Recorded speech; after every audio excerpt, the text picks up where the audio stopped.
Hello and welcome back to Building on a Budget Models.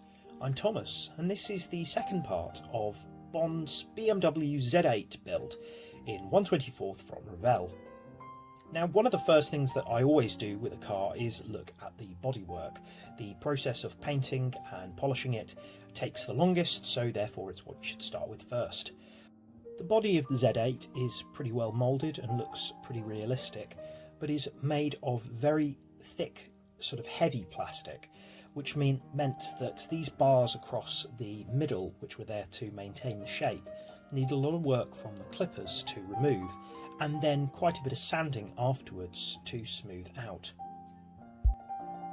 There were a few mould lines on the front and back around the headlights and the sort of wheel arches as well, which needed to be removed. Initially did this with the side of the craft knife and then moved on to some 600 grit sandpaper. Priming the bodywork in Tamiya Fine White Primer let me see some of the parts where I'd missed the mould lines, and then once I was happy I then went over with some Tamiya TS30 Silver Leaf. This was after the first coat, and then this was after the third coat. Pretty happy with how it looks. When I was happy that that had cured though, I then went on to the decals. There are little recesses in the front and rear for the BMW badge, which is quite a helpful feature.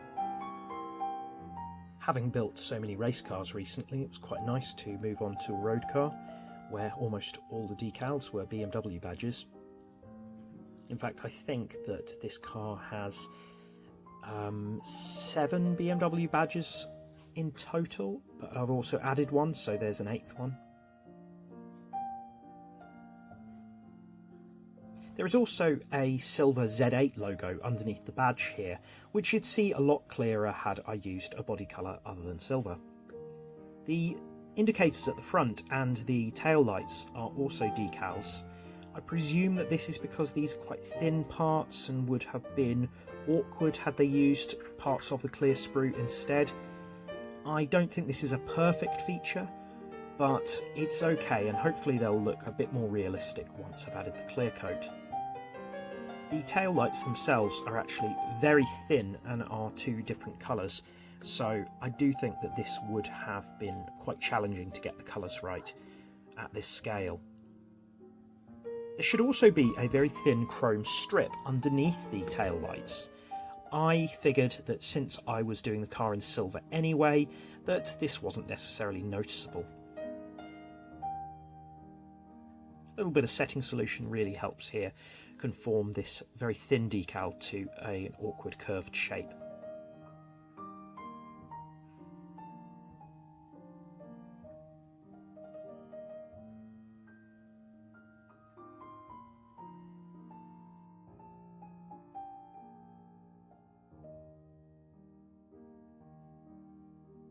This kit came with just one set of number plates with Z8 written on it, along with the German D and the little EU badge.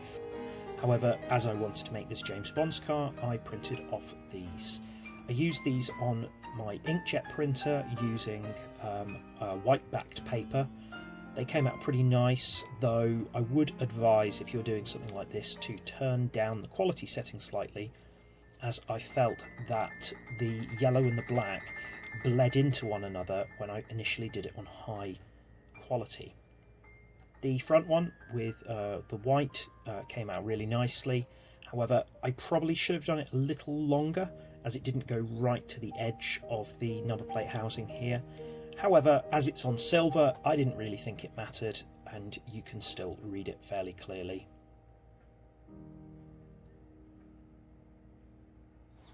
Once I'd let that set for a day, all these decals, I then gave the car 3 coats of Mr. Super Clear from Mr. Hobby. Here it is with the final heavy coat.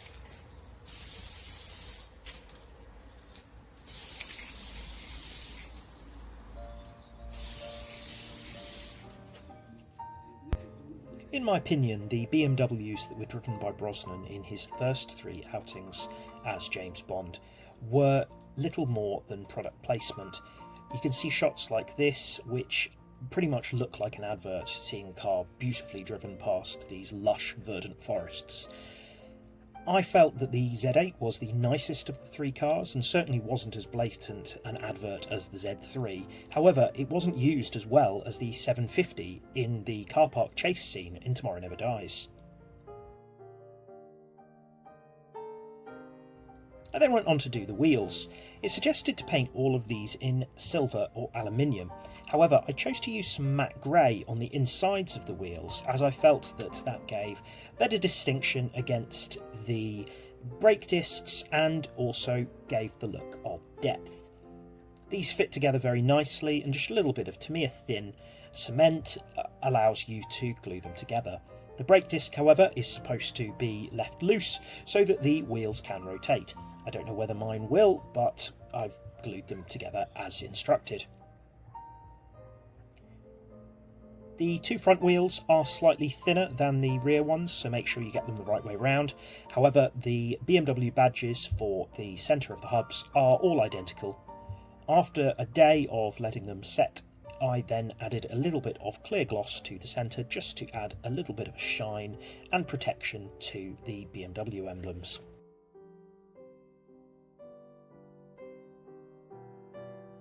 I think I might add a little bit of black panel line accents to the wheel nuts here just to add a little bit of shading, but I'm pretty happy with how they look. The tyres themselves actually look very similar to the ones which I saw used in the film. They don't have any markings on the side, but that doesn't really matter on these non-race car wheels. I sanded them using some 400 grit sandpaper just to kind of roughen the outside up, and they fitted really nicely over the wheels themselves. The underside is very nicely moulded. There is no actual engine in this, but there is some detail of the inner workings of the car from the underneath. Most of it was painted in Revell matte dark grey, and some of the accents were done in either anthracite or semi-gloss black. I believe this might be the fuel tank at the back, I'm not completely certain.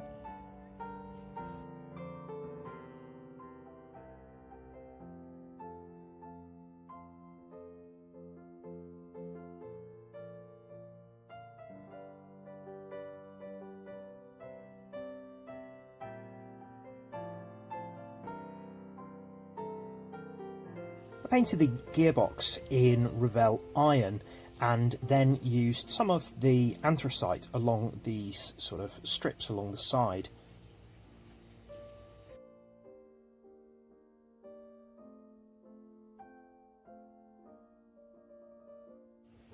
Here I was after a day to add a little bit of clear gloss to the BMW badges. Parts of the rear axle and suspension were all painted in semi-gloss black. Then I added some Revell iron to this part in the middle and some anthracite matte to these sort of rubber parts which go around the hubs for the wheels. This all went together really nicely, and I was kind of pleasantly surprised. I mean, this kit is from the year 2000, which is sort of vaguely modern for Revell kits, but this stuff all went together really well.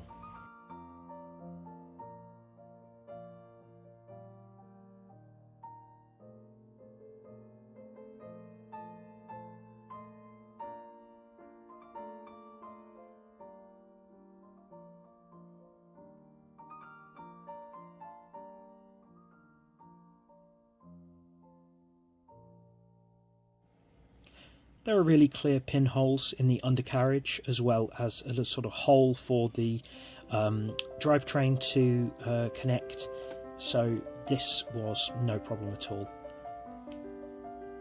The exhaust system was done in a mixture of silver with some parts in semi-gloss black. Just like before, this has some really clear pinholes and snapped into place with little to no problem. I then just added a little bit of Tamiya extra thin cement around some of the joints. The front suspension was a little bit of a fiddly part.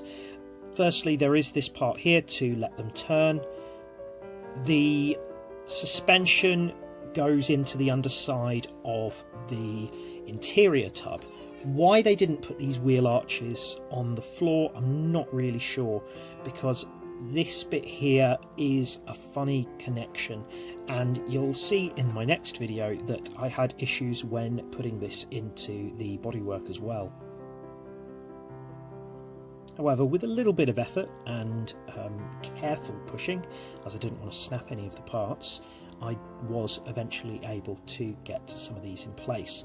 In my opinion, plug them into the bottom, but leave them out at the top, and then I'll show you in the next video how I put the bodywork on top. Add a little Tamiya black panel liner wash to just sort of add a bit of depth, shadow, bit of dirt and grease. I rubbed some of this off with a cotton bud afterwards just to make sure that I hadn't overdone it anywhere.